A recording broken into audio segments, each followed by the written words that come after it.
त्रियोग समाहिके। ये छेड़ा नामक ग्रंथ है। इस ग्रंथ के 7वें नंबर के दोहे पर हम चर्चा कर रहे थे। मुनिराज 12 प्रकार के तपों को तपते हैं, 10 प्रकार के धर्म को धारण करते हैं और रत्नत्रय का सेवन करते हैं। यानी मुनिराज का कैसा जीवन होता है इसका वर्णन उसमें है। क्या मैंने ये देखो, हमारा 2 बातें होती है। हमारे सो मुनि के यूँ कहें हमारा सो सच्चा। एक तो ये परम एक तो ये पद्धति है, मेरा है वो सच्चा, जो मेरा है वो गुरु है। और दूसरी पद्धति ये है कि जो गुरु के योग्य जिसमें मूल गुण है वो गुरु है।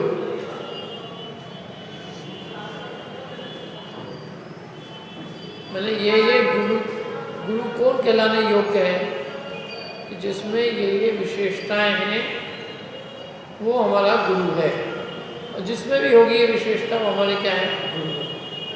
और दूसरी बात ये कि हमारे गुरु हैं, विशेषताएं हैं कि नहीं इससे हमें मतलब नहीं है, बस हमारे ये गुरु हैं, ये हमारे देव हैं, ये हमारे शास्त्र हैं। तो एक पद्धति तो ये है, हमने जो भी देवशास्त्र गुरु है वो हमारे हैं और वो हमारे हैं इसलिए सच्चे हैं। और दूसरा ये तरीका है कि हम पहले उसका क्राइटेरिया डिसाइड करें कि देव कैसा होना चाहिए, शास्त्र कैसा होना चाहिए और गुरु में क्या क्या विशेषताएं होनी चाहिए। पहले अपन उसका क्राइटेरिया डिसाइड कर दे और फिर अपन ये देखें कि उस पर जो खरा उतरेगा वो गुरु है, वो शास्त्र है और वो देव। जो भी उस क्राइटेरिया पे उतरेगा तो ठीक है, उस क्राइटेरिया पे खरा नहीं उतरेगा तो वो हमारे लिए देव नहीं, शास्त्र नहीं, गुरु नहीं। एक विशेष क्राइटेरिया है कि नहीं, जिनवाणी के अंदर देव का क्राइटेरिया है, शास्त्र का है, वो गुरु का क्राइटेरिया है। तो वो क्राइटेरिया अपन पढ़ रहे हैं यहाँ पर। क्या ये नहीं कि ये हमारे गुरु है बस बात खत्म, ये हमारे गुरु से मतलब नहीं है।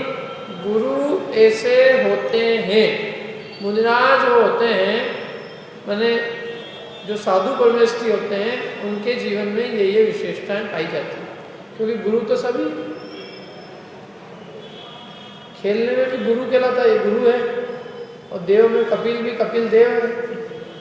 क्या तो इसलिए देव कौन और गुरु कौन? भाई हर धर्म का कहता है कि ये हमारे गुरु है, हर धर्म का व्यक्ति कहता है कि हमारे भगवान है वो सच्चे हैं। और अपन निर्णय कैसे करें? अब चूंकि अपन जैन है, अपन अपने को कहते हैं कि ये सच्चे हैं, बाकी सब झूठ है। तो इसका कोई निर्णय तो करना पड़ेगा ना, कोई क्राइटेरिया तो बनाना पड़ेगा। तो अपन ने एक क्वालिटीज डिसाइड करी कि भाई ये क्वालिटीज जिसमें होगी वो गुरु है, वो देव है और वो शास्त्र है।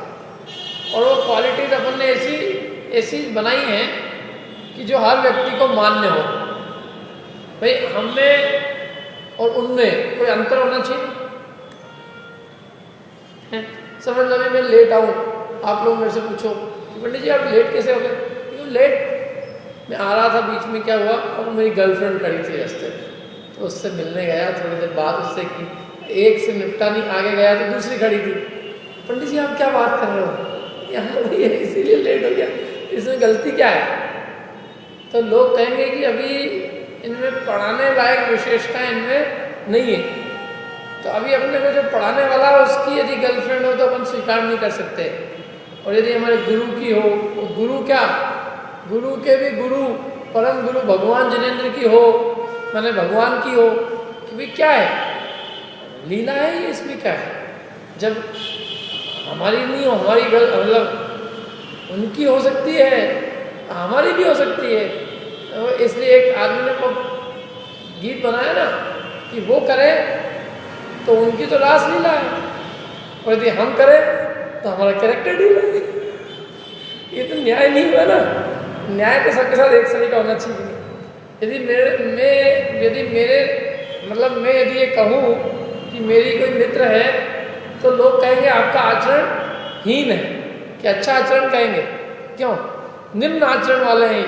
और निम्न आचरण वाले से अपने को क्या सीखने को मिलेगा? इनने तो इनसे धर्म क्या सीखने को मिलेगा? अभी तो ये गर्लफ्रेंड की बातें कर रहे हैं, मेरे शोभा नहीं देता, ये कैसी बातें कर रहे हैं?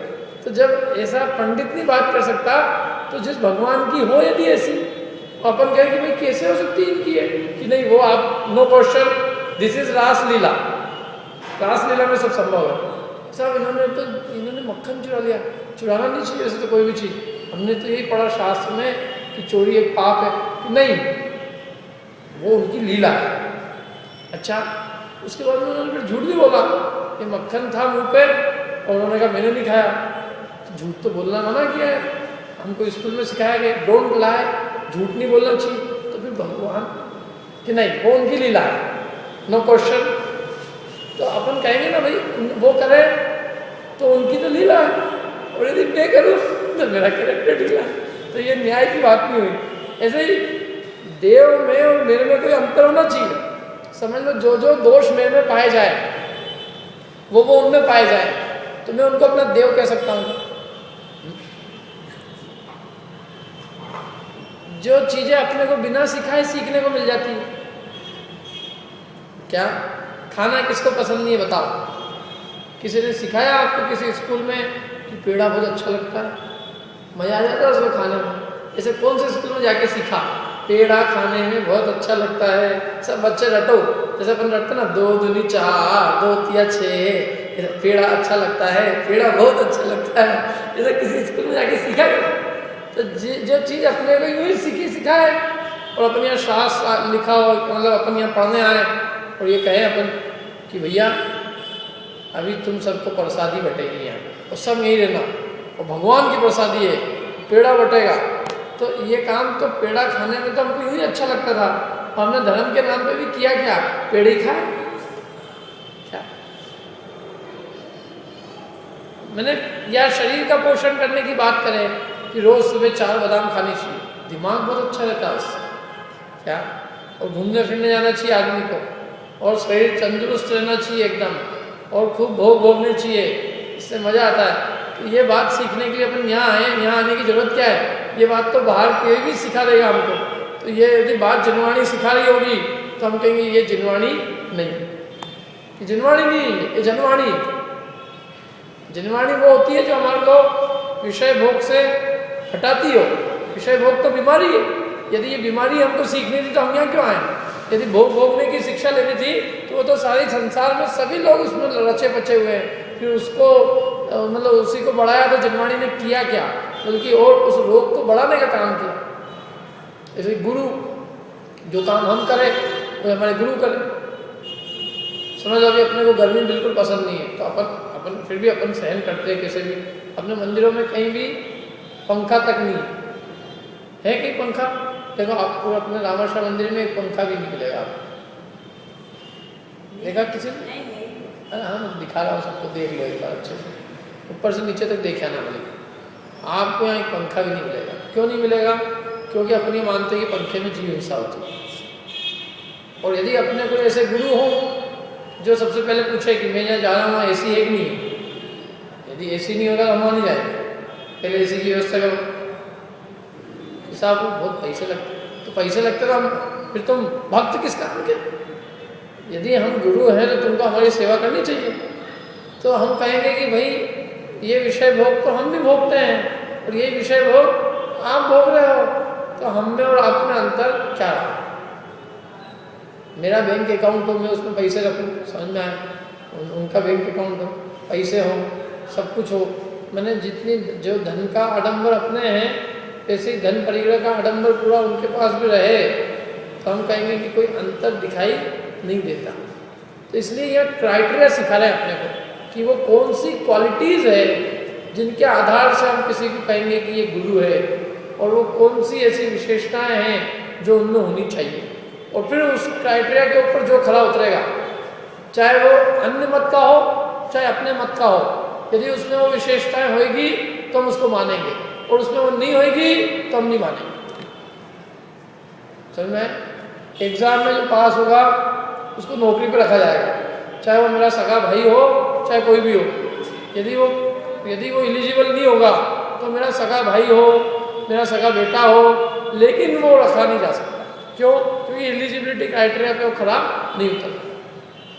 धर्म में न्याय होता है, धर्म अन्याय नहीं कराता। धर्म ये नहीं कहता है कि मेरा है वो सच्चा, धर्म कहता है जो सच्चा सो मेरा। धर्म पक्षपात से दूर रहना सिखाता है, मध्यस्थ रह के गुण दोषों का विचार कर सके। चाहे उसके सगे पिता हो, चाहे उसका सगा भाई हो, लेकिन वो ये देख सके कि भाई कहाँ गुण है और कहाँ गुण नहीं है। यदि ये विचार करना नहीं सीखा हो तो वो सांप्रदायिक है, धर्मात्मा नहीं।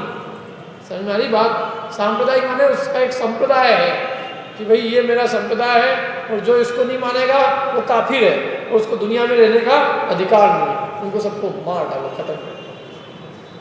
क्या अंतर है?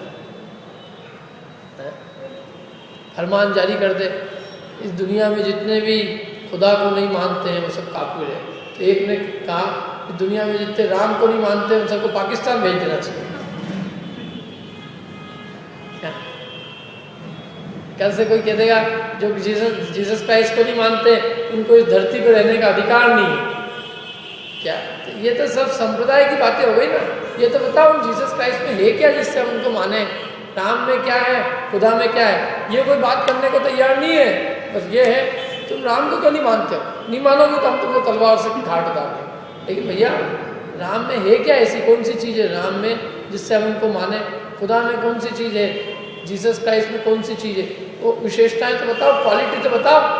बिना क्वालिटी के जबरदस्ती हमको भगवान मान, मैं भी भगवान, बताओ क्या गलती है उनमें, कमी क्या है उनमें, अंतर क्या है उनमें? मैं स्वयं भगवान हूँ। बोलो अपने को क्वालिटी बतानी पड़ेगी। तो क्वालिटी अपन सीख रहे हैं कि वो कौन सी क्वालिटीज़ है। साधु परमेष्ठी की वो कौन सी क्वालिटीज़ है जिनके आधार पे वे मुनि पद से शोभित होते हैं। वो कौन से मूल गुण हैं, कौन से उनके गुण हैं। और वह मूल गुण, मूल किसे कहते हैं? जड़, मैंने जिसके बिना उत्तर गुणों की कल्पना नहीं की जा सकती। जैसे कोई कहे कि मैं मूल तो मैं नहीं पालता इतना, लेकिन उत्तर गुणों का पालन जरूर करता हूँ। तो उत्तर गुणों की कोई कीमत नहीं है यदि मूल गुणों का पालन नहीं है, क्योंकि मूल जो है वो जड़ है। जड़ के बिना पत्ते की और उसकी स्थिति ठहर नहीं सकती। जड़ ही नहीं है तो पत्ते की क्या स्थिति रहेगी? जड़ खत्म हो गई, पत्ता है लेकिन वो सूखने वाला, और जड़ है और पत्ता नहीं भी है तो पत्ता आ जाएगा। ऐसे मूल है ये 28 जो है ये मूल है। और अब देखो इसमें संसार में सबसे बड़ी दिक्कत क्या है?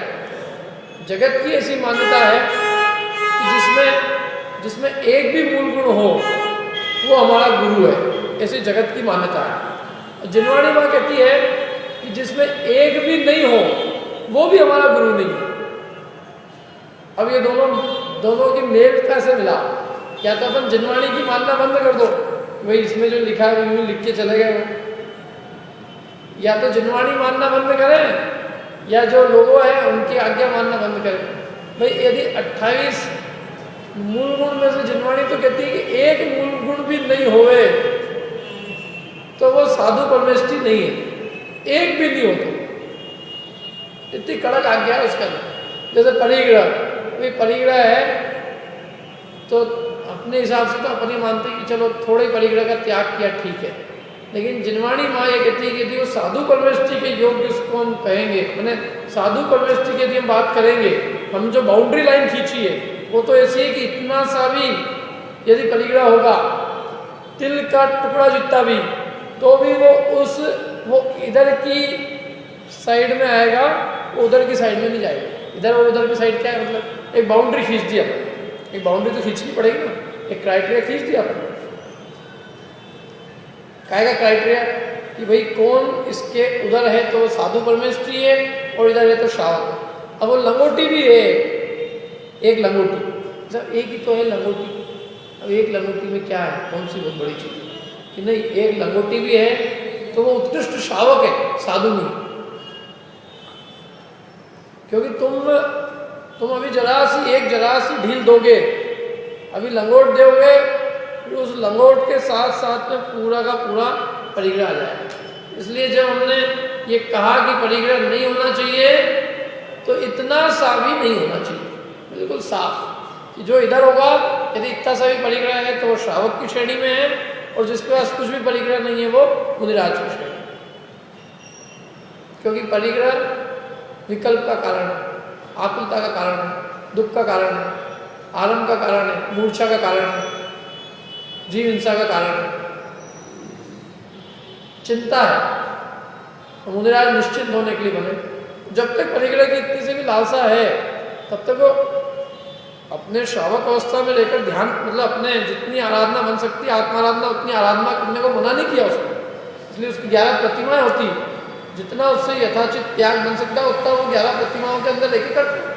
भाई समझ लो उसको पूरी श्रावक मैंने वो संपूर्ण परिग्रह का त्याग करने में समर्थ नहीं है तो उसका परिमाण करता है, उसकी सीमा मानता है, और फिर उस सीमा में भी और कमी करते जाता है। जो जो उसका परिग्रह में राग घटता जाता है, आलम का त्याग करता है, परिग्रह का त्याग करता है, अनुमति देने का त्याग करता है, उद्दिष्ट भोजन का त्याग करता है, इन सब का क्रम से वो क्या करता जाता है, त्याग करता है।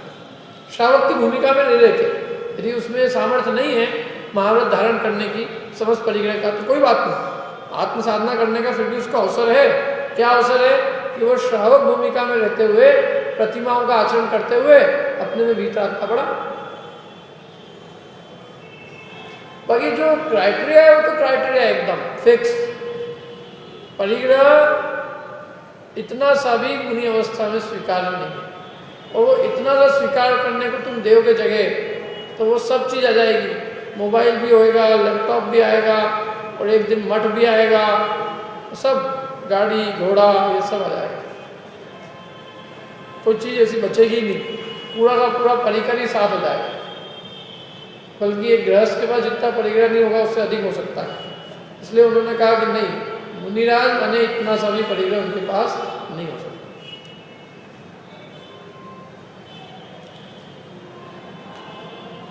पांच महाव्रत के धारी के लिए शर्त है, इतनी सी भी परमिशन नहीं, जरा से भी नहीं, ये चीज़ हो सकती, वो चीज़, ये बैग कॉपी पेन ये सब की भी कुछ नहीं है। ये मुनिराज होते हैं, चलते फिरते सिद्ध समान होते हैं, उनकी स्वरूप की साधना इतनी होती है कि उन्हें ग्रंथ की आवश्यकता नहीं है, वो स्वयं ग्रंथ हैं। वो जो बोल दे वो ग्रंथ है, वो जो चर्या होती है उनकी वो ग्रंथ है, वो जो लिख दे वो ग्रंथ होता है। उन्हें आगम के अभ्यास की इसकी जरूरत नहीं होती, ये सब पहले हो चुका उनका। जिनवाणी का अभ्यास, सत्य का मनन चिंतन, और फिर भी यदि आवश्यकता हो तो कोई दे जाए, उसको पढ़ ले, कोई दिक्कत नहीं है। लेकिन वो अपने साथ में कॉपी पेन नोट बैग फैग फिर सभी चीज़ें चाहिए फिर तो। और फिर वो एक जगह से दूसरी जगह जाएगा कैसे? वो तो गाड़ी में जाएगा, और गाड़ी की जो हिंसा होगी वो किसके निमित्त से होगी? और वो गाड़ी आई कि नहीं आई, बीच में कुछ हो जाए, अपने नोट्स हो कोई चीज़ के, वो नोट्स घूम जाए, और जितनी आकुलता अपने को होती है तो उससे अधिक आकुलता होगी। इसलिए कोई चीज़ नहीं, क्या सर्वोत्कृष्ट है, समस्त प्रकार के परिग्रह और सब प्रकार के आकुलता व्याकुलता के त्याग का नाम मुनि अवस्था है, सर्वोत्कृष्ट अवस्था है।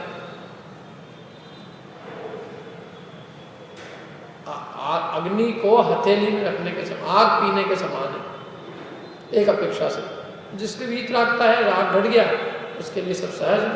तो ये सब क्राइटेरिया बताया, क्योंकि ये क्राइटेरिया नहीं बताया तो जो लोगों के प्रश्न होते हैं कि भाई अन्य मत के साधु को हम क्यों नहीं मानते, अपने क्यों मानते हैं, उन सबका उत्तर है इसमें, क्यों नहीं मानते। तो ये पढ़ेगा नहीं तो उसको पता नहीं चलेगा कि क्यों मानते हैं, किसको क्यों नहीं मानते। वो स्वयं समझे कि क्या साधु मुनिराज की मतलब साधु परमेष्ठी के क्या क्या गुण होते हैं, और स्वयं विचार करें, बुद्धि मिलेगी नहीं मिली क्या? ये बुद्धि का काम है, अपनी बुद्धि से विचार विवेक से निर्णय करें, और विचार विवेक से निर्णय करके स्वीकार करेगा तो उसके वो परमानेंट होंगे। और एक मत की अपेक्षा से कि मेरे हैं बस बात खत्म, तो वो वास्तव में उनके क्या गुण हैं, उन गुणों को भी अपने जीवन में उतारने का प्रयास नहीं करेगा। देखो अपन ने यहाँ पढ़े थे, अपन दुआ नंबर 7 पे अपनी चर्चा चल रही थी कि वो क्या क्या करते हैं। 12 प्रकार के तपों का आचरण करते हैं, 10 प्रकार के धर्मों को धारण करते हैं। 10 धर्म कौन कौन से? उत्तम क्षमा, उत्तम मार्जव, आर्जव, शोध, सत्य, संयम, तप, त्याग, अकिंचन, ब्रह्मचर्य, 10 धर्मों को धारण करते हैं। 10 धर्म के धारक। वस्तुतः 10 धर्म का जो उत्कृष्ट पालन होता है वो मुनिराज की होता है। वो उत्तम जो शब्द है उनमें वो मुनिराज की अपेक्षा सही है। क्षमा सर्वोत्कृष्ट मुनिराज की होती है, क्योंकि उनके 3 कषाय चोकड़ी तक का अभाव हो सकता है, हमारे नहीं हो सकता। उनके इतना अकषाय भाव है अंदर। 3 कषाय चोकड़ी का अभाव किसका नाम है? साक्षात सिद्धों की तलहटी के नीचे बैठे हो जैसे, बिल्कुल सिद्ध बनने के एकदम निकट। 3 चोकड़ी का अभाव, 3 कषाय होती है ना, अनंतानुबंधी, प्रत्याख्यान सिद्ध, 3 डिग्री 4 डिग्री की कषाय है, तो उनमें से मुनिराज के 3 डिग्री का अभाव है,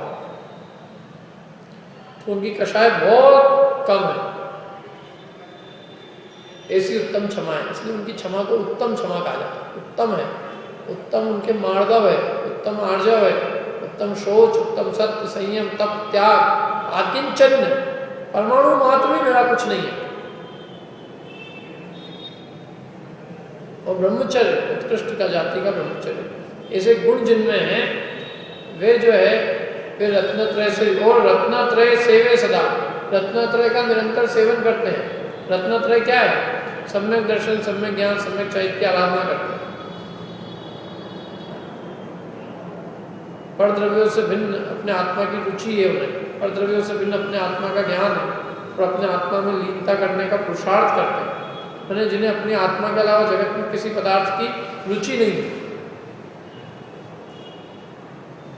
एक अपने निस्वरूप की रुचि है, अन्य कोई रुचि नहीं। कौन कहाँ से आया है, क्या कर रहा है, जा रहा है, आ रहा है, कोई प्रयोजन नहीं। और तो 3 बातें कही ना, तप तपे 12 प्रकार के तप तपते हैं, 10 प्रकार के धर्मों को धारण करते हैं, रत्नत्रय का सेवन करते हैं। अगर मुनि साथ में विचरण करे, चाहे अकेले विचरण करे, लेकिन संसार के सुखों की वांछा नहीं करते। संसार में कुछ नहीं चाहते, संसार के सांसारिक सुखों की उन्हें कोई इच्छा नहीं है। संसार में यश की इच्छा नहीं है, ख्याति की इच्छा नहीं है, पूजा करवाने की इच्छा नहीं है, लाभ की इच्छा नहीं है, सांसारिक सुखों की इच्छा नहीं है। इस प्रकार से सकल संयम का वर्णन हमने किया। अब सुनिए स्वरूपाचरण। अब तुम स्वरूपाचरण चैत्य का वर्णन सुनो। क्या होता है उससे? जिस होत प्रगटे आपने निधि, जिससे अपनी निधि प्रकट होती है। अपनी निधि क्या है? अपनी निधि क्या है? अपनी निधि है रत्नत्रय, अपनी निधि है। सम्यक दर्शन, सम्यक ज्ञान, सम्यक चैत्य, 3 रत्न है ना, तो ये निधि अपनी प्रकट हो।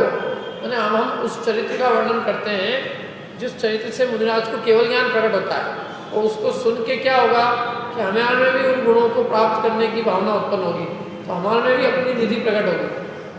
यानी किसी और के गुण सुन के, और जब उन गुणों को प्रकट करने के हमारे अंदर लालसा जगेगी, तो हमारे में भी कुछ गुण प्रकट होगी। इसको उन्होंने कहा जिस होत प्रगटे आप अपनी निधि, मैंने इसका वर्णन करने से अपनी निधि प्रकट होती है। मैंने हमारे जीवन में भी रत्नत्रय प्रकट होता है। मिटे पर की प्रवृत्ति सब, और सारे परद्रव्यों की प्रवृत्ति क्या होती है? मिट जाती है। एक अपनी निज मैंने अपने आत्मा की प्रवृत्ति रहती है, और सारे परद्रव्यों में से प्रवृत्ति मिट जाती है। मैंने समस्त परद्रव्यों से उपयोग हटकर अपने आत्मा के सन्मुख हमारा उपयोग जाता है।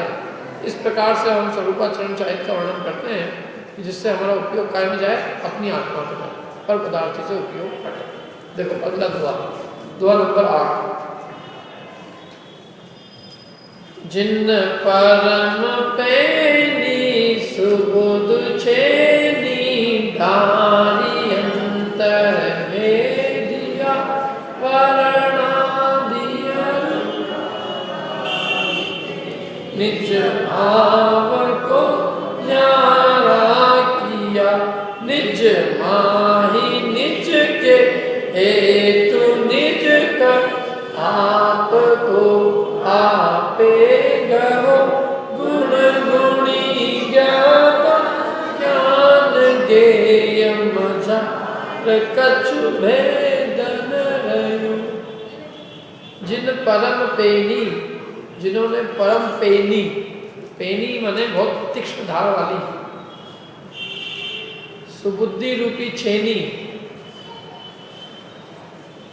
को डाली अंतर में डाला और भेद कर दिया। किनमें भेद कर दिया? वर्णादि अनुरागादि ते निज भाव को न्यारा किया। मैंने अपना निज आत्मा जो वर्णादि और रागादि भाव के साथ एक में हो रहा था, तो उसको अंदर में ज्ञान रूपी छेनी के द्वारा अलग अलग किया। पहाड़ होता है ना, बहुत बड़ा पहाड़, और उस पहाड़ के अपने को टुकड़े करते हैं, तो क्या करें? एक हथौड़ी उठाओ, धम धम धम धम धम करते रहो, सालों लग जाएंगे तो भी पहाड़ खत्म नहीं होने वाला।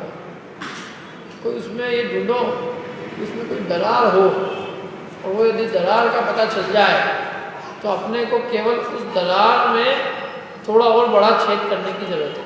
यदि दरार में थोड़ा बड़ा छेद कर दिया तो इधर पहाड़ अलग हो जाएगा, इधर अलग, फिर ज़्यादा देर नहीं लगेगी तोड़ने में। यदि दरारें पता चलती गई अपने को, तो पहाड़ तो यूँ अलग का अलग ही है, अलग करना थोड़ी नहीं है, पहाड़ तो अलग ही होता है, लेकिन बस वो अलग कहाँ है ये अपने को पता करना है। ऐसे निज आत्मा, अपना आत्मा और ये वर्णादि भाव, वर्णादि भाव क्या है? स्पर्श, रस, गंध और वर्ण के भाव। क्या ये स्पर्श, रस, गंध, वर्ण के भाव? मतलब स्पर्श का भाव मतलब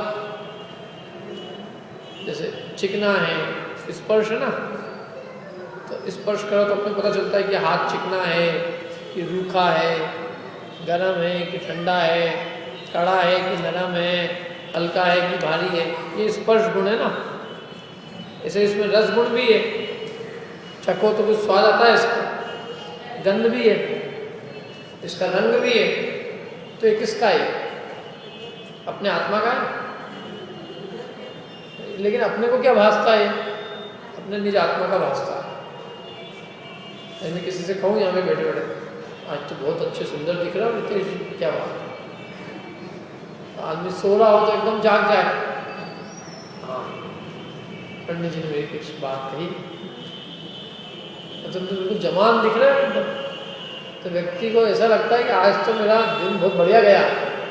यदि कोई ये लिख दे कि तुम तो 15 साल के दिखते हो, 20 साल की, तो 30 साल का हो आदमी, 20 साल का कह दे उसको, तो उसको लगता वाह वाह वाह, धन्य हो गया आज से। क्या भाई तुम कहाँ से आए हो? लगता है साक्षात स्वर्ग से ही आए हो। मेरे परम हितैषी दिखाई देते हो। तो उसको ऐसी प्रतीति है कि ये वर्ण मेरा ही है, माने रूप मेरा ही है, ये स्पर्श मेरा ही है, ये गंध मेरी है, और ये स्पर्श, ये रस भी मेरी है। माने स्पर्श, रस, गंध, वर्ण है जो है तो उद्गल शरीर का, लेकिन अपनी प्रतीति में क्या है? अपना। आई मैं यहाँ बैठे बैठे सबको कहूँ, हे आत्मन, लोग इधर उधर झाँक के देखते, पता नहीं किसको कह रहे हैं। और यदि मैं एक एक का नाम लेके कहूँ, क्यों हे विधि, तो वो एकदम नींद भी आ रही हो तो एकदम जग जाए, जबकि वो नाम तो किसी का दिया हुआ है ना, और आत्मन तो अपना सच्चा नाम है। लेकिन हम अपने को क्या मानते हैं? जो नाम दिया हुआ है वो अपन अपने को मानते हैं। मैंने अपन अपने को मनुष्य मानते हैं, अपन अपने को आत्मा नहीं मानते। ये भली आत्मा, लेकिन अपनी मान्यता अपनी काय में है कि मैं मनुष्य हूँ, और मैं मनुष्य हूँ, मैं बालक हूँ, मैं युवा हूँ, मैं पुरुष हूँ, मैं पुत्र हूँ किसी का, अथवा मैं किसी का पिता हूँ, और मैं किसी का भाई हूँ, मैं किसी का बंधु हूँ। मैंने जो जो मनुष्य पर्याय संबंधी चीज़ें हैं वो सब हम अपनी मानते हैं। तो अब इसमें क्या है? ज्ञान रूपी छेनी डालने की जरूरत है। तो ज्ञान रूपी छेनी अपने को वर्णादि भाव को भिन्न भिन्न करके बताएगा। अभी दोनों एक में एक दिख रहे हैं, ऐसा लग रहा है कि मैं और ये स्पर्श, रस, गंध, वर्ण ये दोनों मिले हुए हैं। माने हम अपने में स्पर्श, रस, गंध, वर्ण को भी मानते हैं और ज्ञान को भी मानते हैं।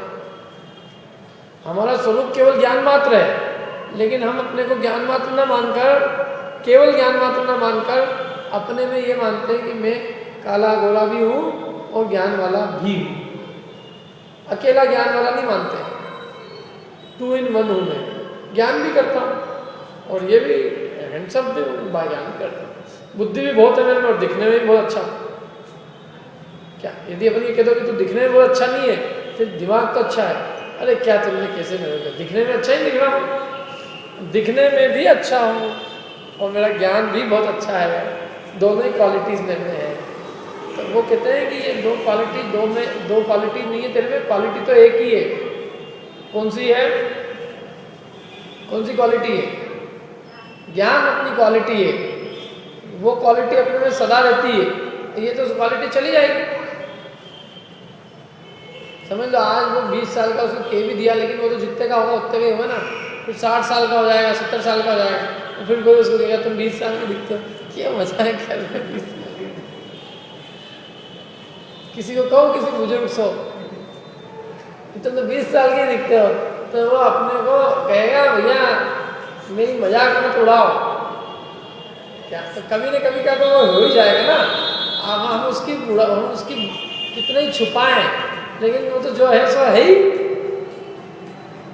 इसलिए इस बात में कोई तथ्य नहीं है। असली बात तो ये है कि तू उससे अपनापन हटा, तो तू 70 का भी हो जाएगा तो भी तेरे को दुख नहीं होगा, और 80 का भी हो जाएगा तो दुख नहीं होगा, और तेरा अपनापन उसमें रहेगा।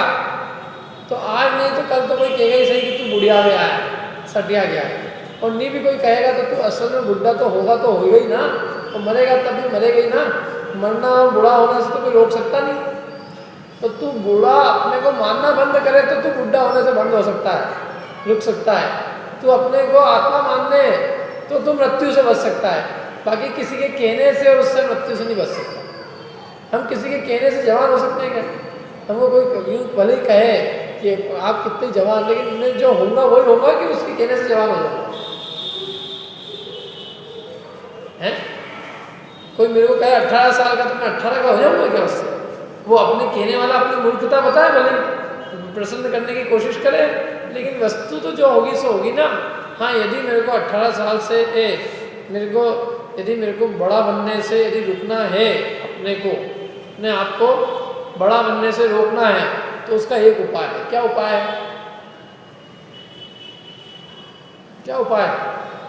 कि मैं अपने को देह रूप मानना छोड़ दूं, ये उपाय है। न मैं बड़ा हूं, न मैं छोटा हूं, न मैं बालक हूं, न मैं युवा हूं, न मैं वृद्ध हूं, न मैं पुरुष हूं, न मैं स्त्री हूं, न मैं मनुष्य हूं, न मैं त्रियंच हूं। क्यों? क्योंकि ये सब किसकी अवस्था है? शरीर की। मैं शरीर ही नहीं हूं, बात खत्म। और यदि तूने शरीर में अपनापन माना, आज यदि तू खुश हो रहा है तो कल तेरे को रोना आएगा। अभी तेरे को कोई जवान कह रहा है तो कल कोई बुढ़ा भी कहेगा, सुनने को तैयार है।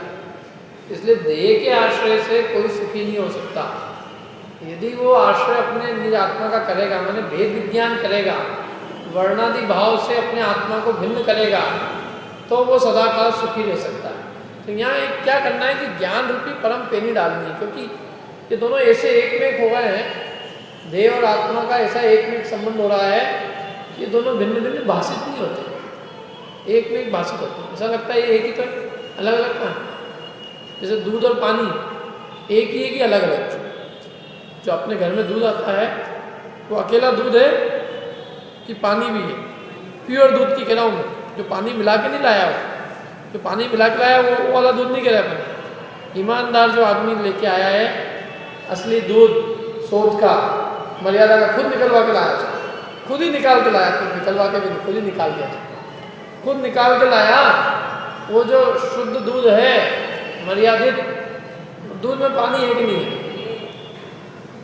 डाला तो है नहीं पानी, पानी है कि नहीं उसमें? दूध है उसमें पानी, कि आपको कैसे मालूम? पानी है उसमें। किसान को अलग तो ही नहीं किया जा सकता, कि अलग भी किया जा सकता है। मशीन होती है एक सेपरेटा मशीन, वो अलग अलग कर देती है, दूध का पाउडर बना देती है, पानी निकाल देती है, बाहर पानी निकल जाता है अलग का अलग। देखी किसी ने? मैंने देखी ऐसी मशीन। पहले मैं ही विश्वास नहीं करता था कि दूध और पानी अलग अलग हो सकता है।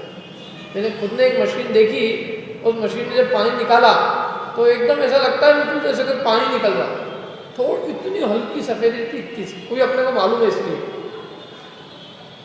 क्या हम उज्जैन जाते थे, तो थोड़े वहीं घर के थोड़े से पास में एक फैक्ट्री थी, उसका पानी पूरा नाली में आता था, पानी आता था, तो दूध निकाल लेते थे। वो पानी बिल्कुल नाली में जाता था, कोई काम का ही नहीं, उस पानी से कोई प्रयोजन नहीं। तो हमने तभी देखा, मैंने कहा ये तो अलग अलग हो सकता है। तो फिर पाउडर देखा, पाउडर पूरा कॉन्सेंट्रेटेड पाउडर होता है, वो पाउडर दूध में पानी में डाल दो, दूध बन जाता है। तो इसका मतलब दूध अलग है और पानी अलग है। तो अब ये अलग करने के लिए या तो सेपरेटर मशीन लेके आओ, नहीं तो हंस को बुलाओ। हंस होता है ना, हंस भी दूध और पानी को अलग अलग कर देता है। हंस की जो चोंच होती है उसमें खटाई होती है, तो वो जैसे चोंच दूध में डालता है तो खटाई से क्या करता है, वो दूध अलग कर देता है, पानी अलग कर देता है। फिर दूध को ले लेता है, पानी को छोड़ देता है। वैसे हंस के समान जो क्षीण नीर विवेकी होगा, तो वो जीव, ये दोनों जो देह और आत्मा का एक में एक संयोग हो रहा है, दोनों एक में एक दिखाई देते हैं, इसमें वो भेद विज्ञान करके और देह को भिन्न कर लेगा और आत्मा को भिन्न कर लेगा, और देह और आत्मा को भिन्न करके निज भाव को न्यारा के अपने निज को ग्रहण करेगा और पर को छोड़ देगा।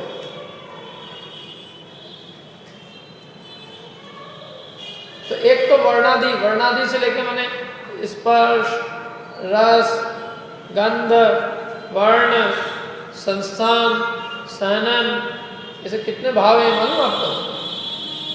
ये वर्णादि और रागादि मिलके कुल 29 भाव है। कितने भाव? 29। ये गाथा कहाँ की है? ये जो अर्थ किया ना पंडित जी ने, जिन परम पेनी सुबुध छेनी डारी अंतर भेदिया वर्णादि अनुरागादि ते निज भाव को न्यारा किया। ये पंडित छड़र और पंडित दौलत राम जी ने लिखी है लाइन। किसने लिखी? ये लाइन किसकी है? पंडित जी की है। तो किसने लिखी? पंडित जी ने तो लिखी। पंडित जी की नहीं है ये लाइन, ये समय सार की गाथा का अनुवाद है। ये सब ऐसा जीवाजीव अधिकार का जो पूरा विषय है उसमें यही है कि जीव वर्णादि और रागादि भाव से भिन्न है, और वर्णादि से लेकर रागादि पर्यंत तक के उन्होंने 29 भाव कहे हैं। कितने भाव? 29। समय से ग्रंथ रखा है एक दे देना मेरे को, 29 भाव के नाम बताता हूँ, उसमें से पढ़ के,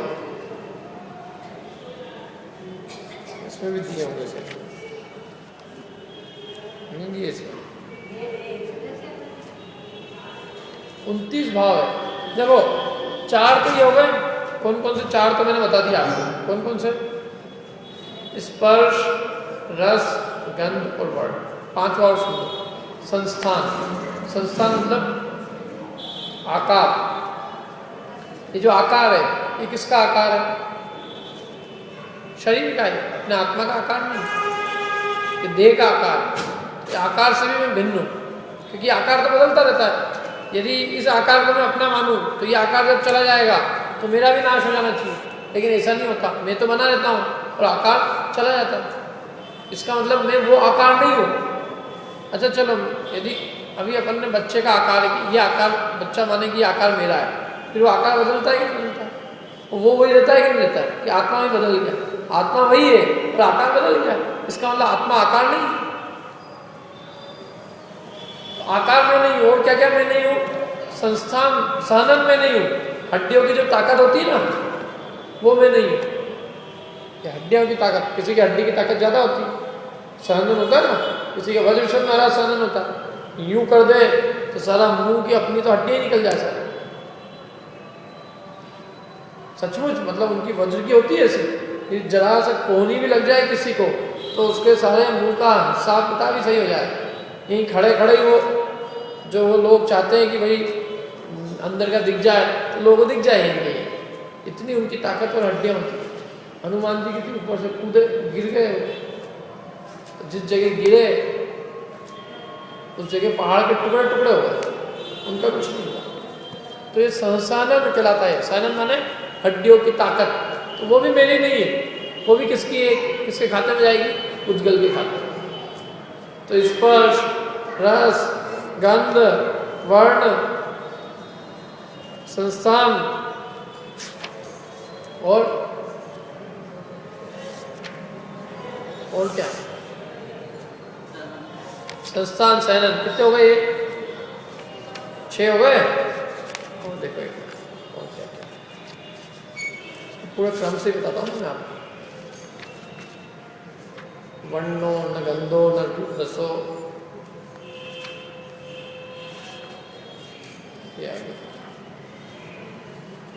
जीव के वर्ण नहीं, जीव के गंध भी नहीं, जीव के रस भी नहीं, और जीव के स्पर्श भी नहीं, रूप भी नहीं। रूप और स्पर्श अलग अलग लिया, रूप और वर्ण, रूप भी नहीं। कितने हो गए? 5। शरीर भी नहीं, एक और आ गया, शरीर भी नहीं, जीव के शरीर भी नहीं, संस्थान भी नहीं, सहनन भी नहीं। ये सब काय में आ गए? ये वर्णादि भाव। कितने हो गए? ये 8 हो गए। 8 स्पर्श, रस, गंध, वर्ण, रूप, शरीर, संस्थान, सहनन। कुल बताएंगे अपन 29 भाव। कितने भाव? 29। तो 29 में से नंबर 1 तो था वर्ण, और 29वां है राग। तो वर्ण से, वर्ण के जो मैंने वर्ण जो है, उस वर्ण की जो कैटेगरी है उसके 8 भेद किए। उसका प्रतिनिधि है जैसे शरीर, मैंने शरीर के ये सब चीज़ें हैं, स्पर्श, रस, गंध, वर्ण, संस्थान, सहनन, रूप, ये सब किसके हैं? शरीर के। तो एक तो मैं शरीर नहीं, और दूसरा मैं राग भी नहीं। देह तो मैं हुई नहीं, लेकिन ये जो राग भाव पाया जाता है देह के प्रति, देह के प्रति जो प्रीति है, प्रेम है, वो भी मेरी आत्मा में नहीं। मेरी आत्मा का स्वभाव तो वीतराग रूप है, राग है मेरे आत्मा के स्वभाव में नहीं। यदि राग मेरा आत्मा का स्वभाव हो तो ये आत्मा सदा ही राग करता रहे, जो स्वभाव होता है वो सदा काल रहता है। जैसे ज्ञान आत्मा का स्वभाव है तो वो सदा काल है, और राग यदि आत्मा का स्वभाव माना जाए तो उस आत्मा को सदा काल राग करना चाहिए। लेकिन अपन देखते हैं कि अभी किसी से अपन राग कर रहे हैं तो थोड़ी देर में वो राग द्वेष में बदल जाता है। इसके लिए मेरा पेटेंटेड उदाहरण है कि जो पत्नी सुबह तक शांतामयी दिखती है, उसको दोपहर तक ज्वालामयी होने में देर नहीं लगती। ज्वालामयी का मतलब ये नहीं कि आजकल गर्मी बहुत पड़ रही इसलिए ज्वालामयी हो गई। मैंने वो अपने को एकदम ऐसा लगता आग बबूल रही है, तो साक्षात झांसी की रानी से शादी हो गई। और थोड़ी बहुत अपनी मान ले तो ऐसा लगे तो सच्ची इंद्राणी, और फिर वो लगे कि ये तो महा डाकिनी शाकिनी सब कुछ यही है। तो क्षण क्षण में परिणाम बदल जाते हैं जीव के, परिणाम एक से नहीं रहते। पति कभी देवता होते हैं तो कभी कोई राक्षस हो जाते हैं। इसलिए ये जो चीज है कि हम राग, सदाकाल राग नहीं होता और सदाकाल द्वेष भी नहीं होता। राग द्वेष में बदल जाता है, द्वेष राग में बदल जाता है। इसलिए आत्मा के स्वभाव नहीं है। यदि आत्मा के स्वभाव हो तो राग सदाकाल आत्मा के रहना चाहिए, द्वेष सदाकाल रहना चाहिए। कौन सी ऐसी चीज़ें जो बताओ जो परमानेंट राग वाली हो कि ये कपड़ा मैं लेके आया हूँ नया है, ये बहुत राग करने लायक, अभी थोड़े दिनों में पुराना हो जाएगा तब ये भी राग करने लायक नहीं है। हर चीज़ जब नूतन होती है तो वो राग रूप, मतलब अपने को थोड़ा राग रहता है। जहाँ वो पुरानी हुई तो वो राग खत्म रहता है। गाड़ी लेके आता आदमी खूब पैसे करके, कितने दिन के राग? 2 दिन का, फिर पुरानी हो जाती है वैसे की वैसे, उसमें बैठना, उसमें जाना, उसमें मकान कितने दिन में सुखी हो जाएगा? 4 दिन तक, 5वें दिन के अंदर बात खत्म। मैंने कोई भी वस्तु संसार में जो भी है जिसके संयोग में जाता है वो कोई राग उसका शाश्वत नहीं रहता।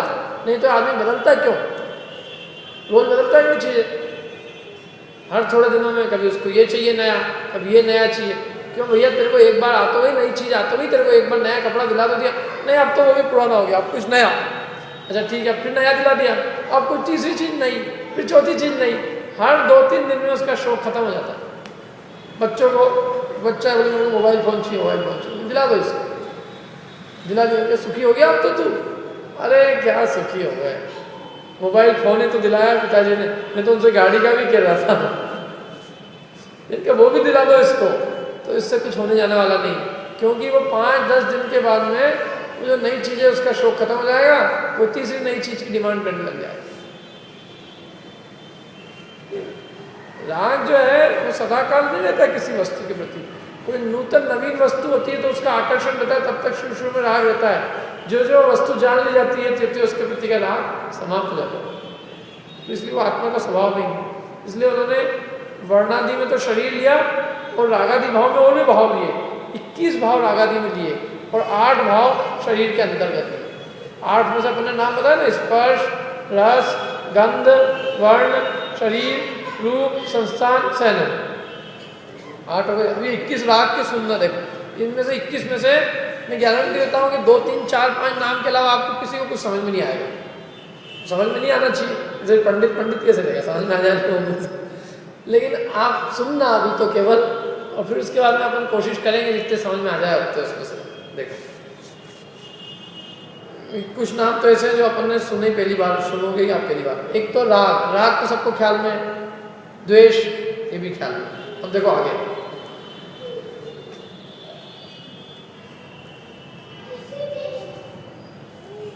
मोह, मोह भी सबने सुन रखा होगा। अगला आश्रव, आश्रव भाव, मिथ्यात्व, अविरति, कषाय और योग के परिणाम, ये आश्रव भाव, ये भी जीव के नहीं है। फिर उसके बाद में जितने भी कर्म है ये सब कर्म जीव के नहीं है। कर्म भी नाम सुन रखे सब। कर्म कौन कौन से कर्म? द्रव्य कर्म, ज्ञानावरण, दर्शनावरण, मोहनी, अंतराय, वेदनी, आयु, नौन, गोत्र। फिर नो कर्म, नो कर्म माने शरीर अथवा शरीर से संबंध रखने वाली अन्य भी वस्तुएं। शरीर तो पिछा ही गया, ये शरीर से संबंध रखने वाली और भी वस्तुएं जैसे मकान, दुकान, गाड़ी, घोड़ा, ये सब नो कर्म है। वैसे ये भी उसी में शरीर के प्रतिनिधि में जाएंगे। और क्या नहीं है जीव के?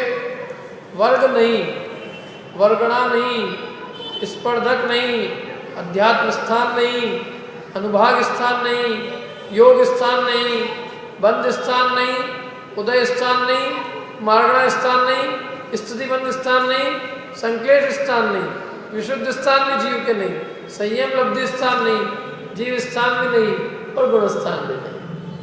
मैं कहा था ना आपको एक पक्की गारंटी कि किसी को भी समझ नहीं आएगा, इसलिए केवल नाम पढ़ दिए मैंने।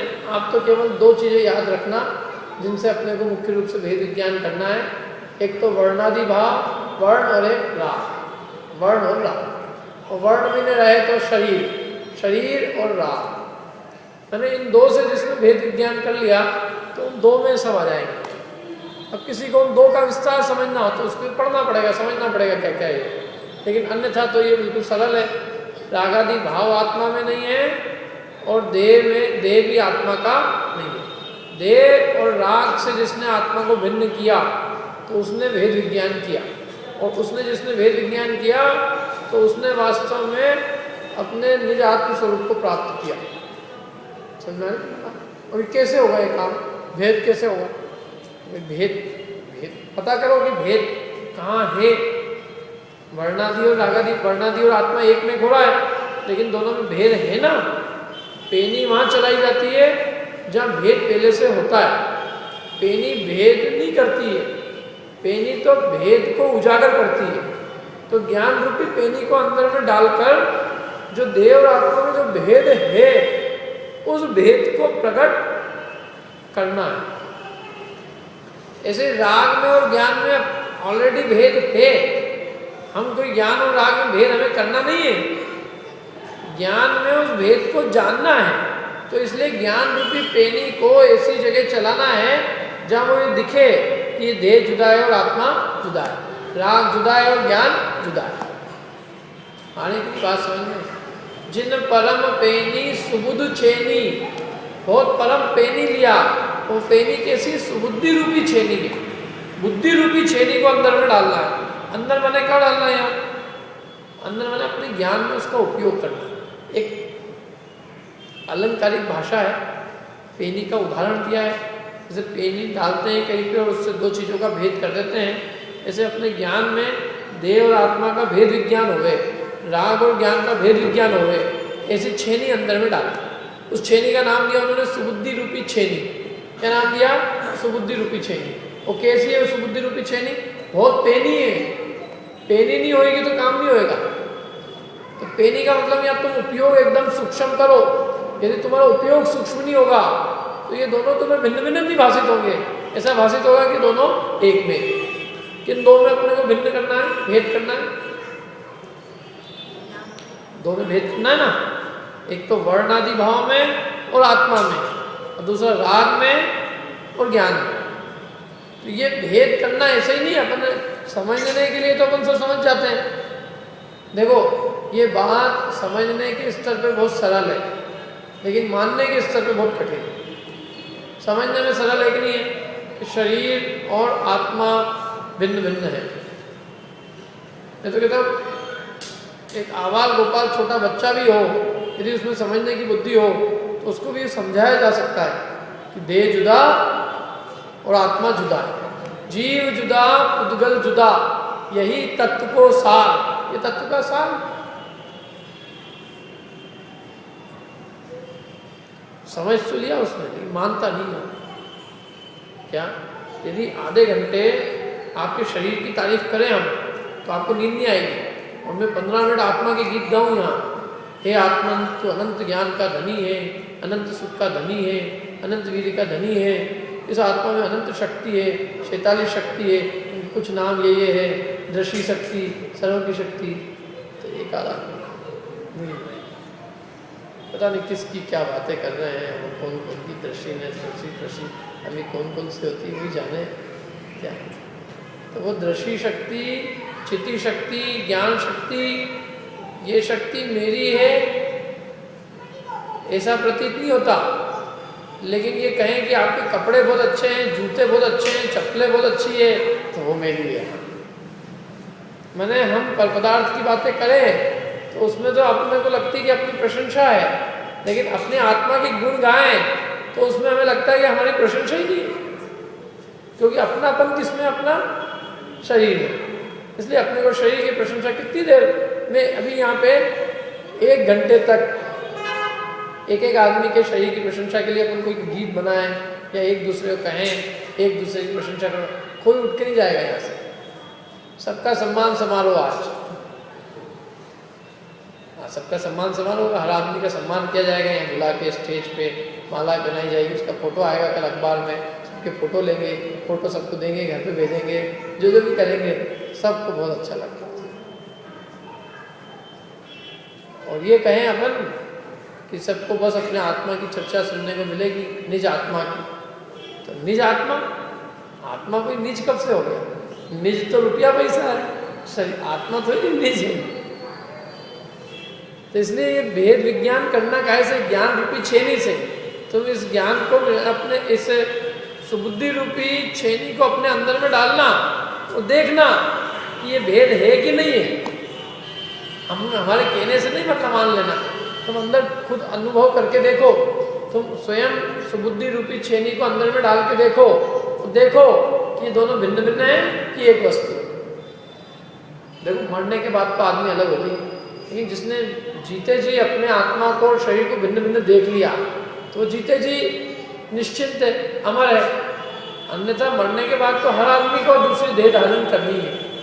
मतलब ये देह का संबंध तो छूटना ही है ना, लेकिन छूटने के पहले जिसने जान लिया कि ये छूटा छुटाया है तो वो निश्चिंत है।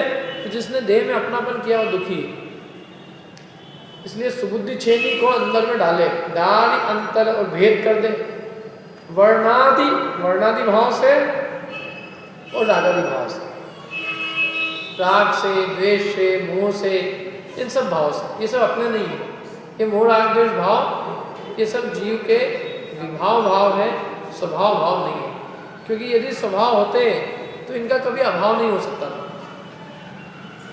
जैसे ज्ञान जीव का स्वभाव है तो उसका कभी अभाव नहीं होता, लेकिन मोह परिणाम, राग परिणाम, द्वेष परिणाम, क्रोध, मान, माया, लोभ के परिणाम, जितने भी विकारी परिणाम हैं मोह राग द्वेष के, उन सब का अभाव होते हुए हम देखते हैं, कम होते हुए देखते हैं कि सब में एक सलीके देखते हैं कि अभाव होते हुए देखते हैं। इसलिए इनका अभाव किया जा सकता है, ये शाश्वत रहने वाले परिणाम नहीं। और अपन ने बहुत चर्चा की भी है, राग जुदा है, ज्ञान जुदा है, इसको अपन ने कई पॉइंटों से समझा है। याद है किसी को कोई से पॉइंट? राग अनित्य है, और आत्मा नित्य है। राग दुख रूप है और आत्मा सुख स्वरूप है। राग कर्म बंध का कारण है और आत्मा किसी कर्म बंध का कारण नहीं है। राग वर्तमान में आकुलता के कारण है और आत्मा अनाकुल स्वभावी है। राग आत्मा से विपरीत है और अपना आत्मा आत्म स्वभाव से विपरीत नहीं होता। आत्मा तो स्वयं है ही। जैसे वृक्ष में लाख पैदा होती वृक्ष में है, लेकिन वो वृक्ष पीपल के वृक्ष में होती है ना, पीपल के पेड़ में लाख पैदा होती है। देखी किसने देखी? पीपल का पेड़ देखा कि नहीं? कहाँ देखा? कहीं कहीं देखा हो ना पीपल का पेड़, उसमें लाख होती है। यदि पीपल के पेड़ में लाख लग जाती है तो पीपल का पेड़ खत्म हो जाता है। लगती पीपल के पेड़ में, लेकिन पीपल का घात करती, पीपल को खत्म कर देती है।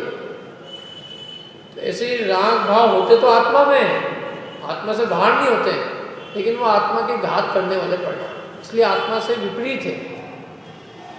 और ये मृगी के दौरे की भांति कभी बढ़ जाते हैं, कभी घट जाते हैं। कौन? रागादि भाव। इसलिए आत्मा नहीं है। और राग द्वेष में बदलता है, द्वेष राग में बदल जाता है, इसलिए भी आत्मा नहीं है। और आत्मा के नहीं कहें कैसे? इन्हीं के कारण तो आत्मा दुख भोग रहा है। जिनके कारण आत्मा दुख भोगता है उन्हें आत्मा का नहीं कहा जा सकता। आत्मा के भाव तो वही है जिससे आत्मा सुख भोगे। तो अपने ज्ञान दर्शन सुख से तो आत्मा आनंद को प्राप्त करता है, और इन रागादि भाव से दुख को प्राप्त करता है। तो जो दुखकारी भाव है वो अपने नहीं है। अपने भाव कौन से हो सकते हैं? जो अपने को सुख प्रदान करे। समझ में आने की बात?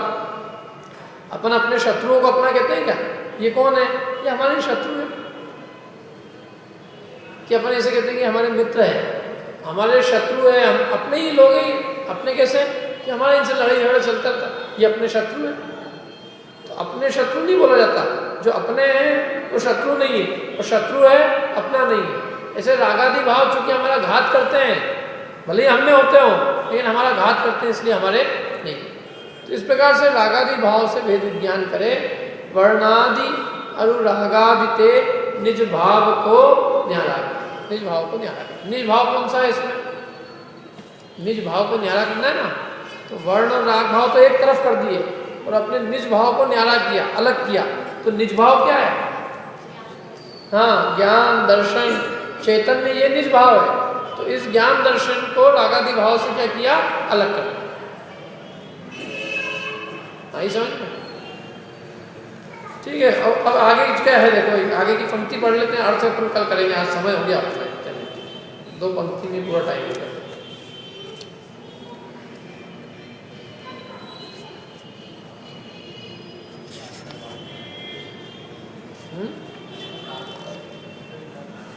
हाँ, अब सब डिफिकल्टी अब थोड़ा इसमें क्योंकि क्या है कि जो बाह्य आचरण का वर्णन था वो हो गया। अब वो केवल ज्ञान की प्राप्ति कैसे होती है उसका पूरा वर्णन करेंगे।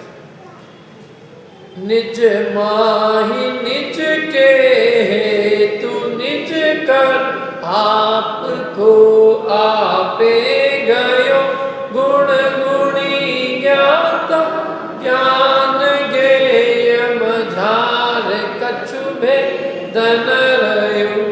निज माहि निज के हेतु निज कर आपको आपे गयो। देखो संस्कृत पढ़ी आपने किसी ने?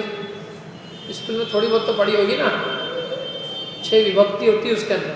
कर्ता ने, कर्म को, करण से के द्वारा, संप्रदान के लिए, अपादान से, अधिकरण में, पे, पर। इतनी तो पढ़ी होगी ना। क्यों अर्चेश? जर्मन वर्मन तो नहीं पढ़ रहे तुम? फ्रेंच जर्मन क्या होती है? फ्रेंच संस्कृत अपनी भाषा है मूल। तो अब इसमें षट कारक होते हैं ये, तो ये अपने को इसमें एक द्रव्य पे लगाए अपन, उसको कहते हैं निश्चय षट कारक।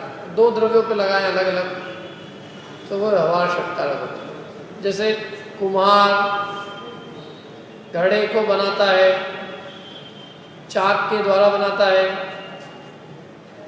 क्या पानी भरने के लिए बनाता है, किसी आदमी के लिए बनाता है, और धरती पे रख के बनाता है।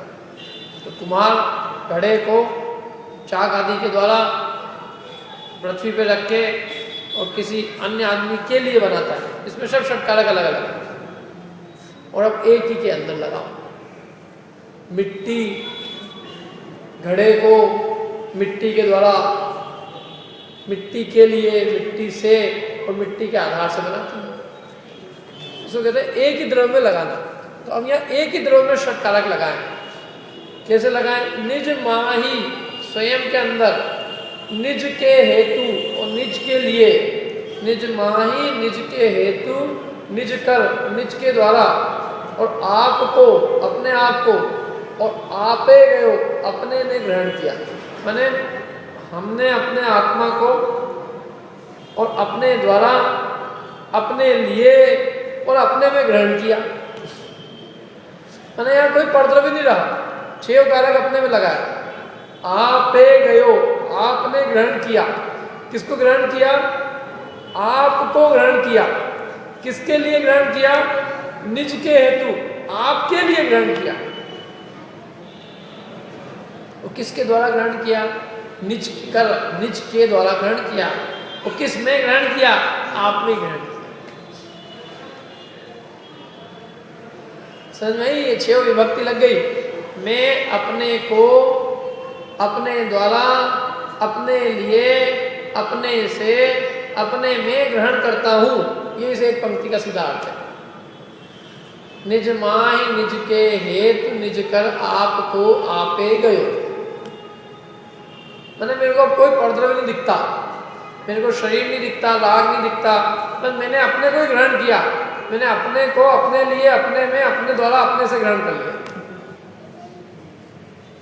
और तो और गुण गुणी ज्ञाता ज्ञान गे बजान कछु भेदन रहो।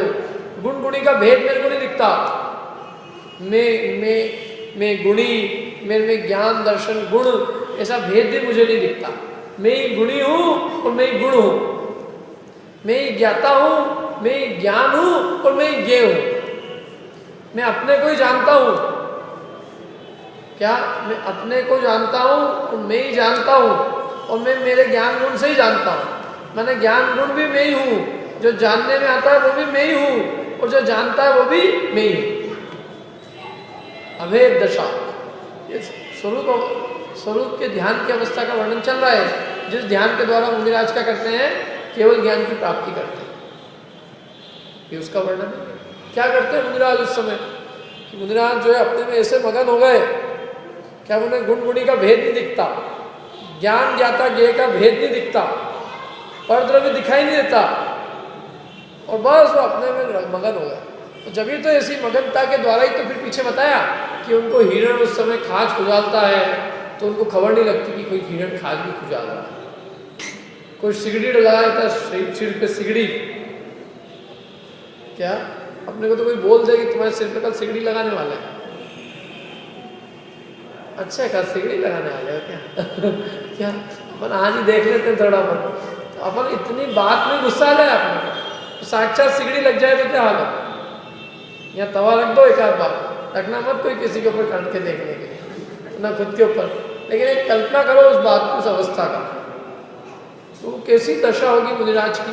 तो वो अपने में इतनी मगनता ही है कि वहाँ उनको गुण गुणी ज्ञाता ज्ञान जी के विकल्प नहीं है। तो ये विकल्प देह में क्या हो रहा है, इसका विकल्प तो बहुत दूर की बात है। तभी तो केवल ज्ञान हो जाता है।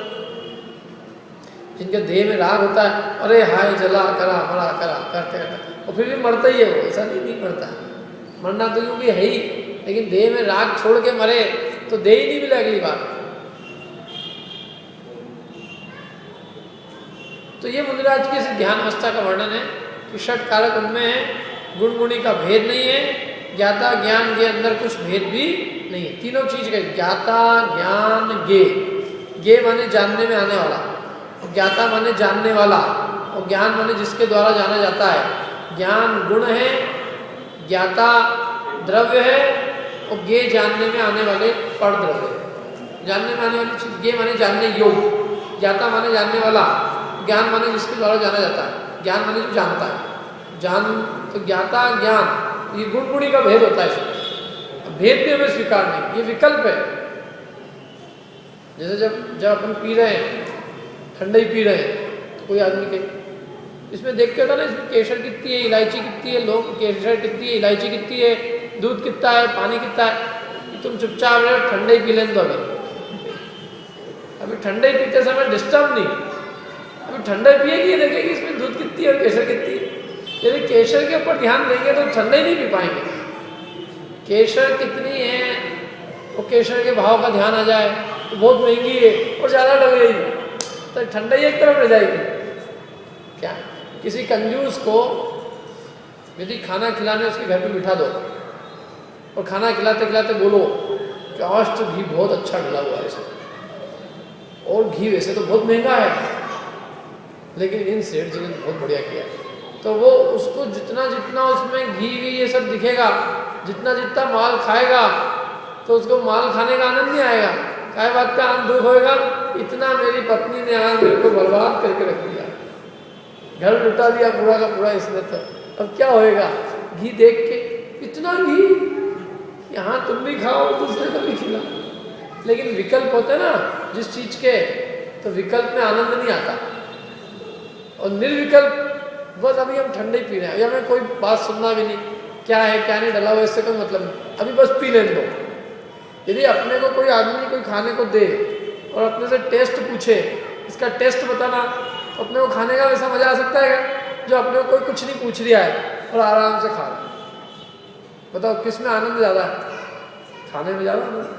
कोई बार बार टोका टोकी करे, पूछे इसमें नमक बताओ, मिर्ची बताओ, अरे अच्छी बनी है, ये अच्छी तो बनी है लेकिन नमक ज़्यादा तो नहीं, तो तुम कहना अच्छी बनी है, अब और क्या कहें।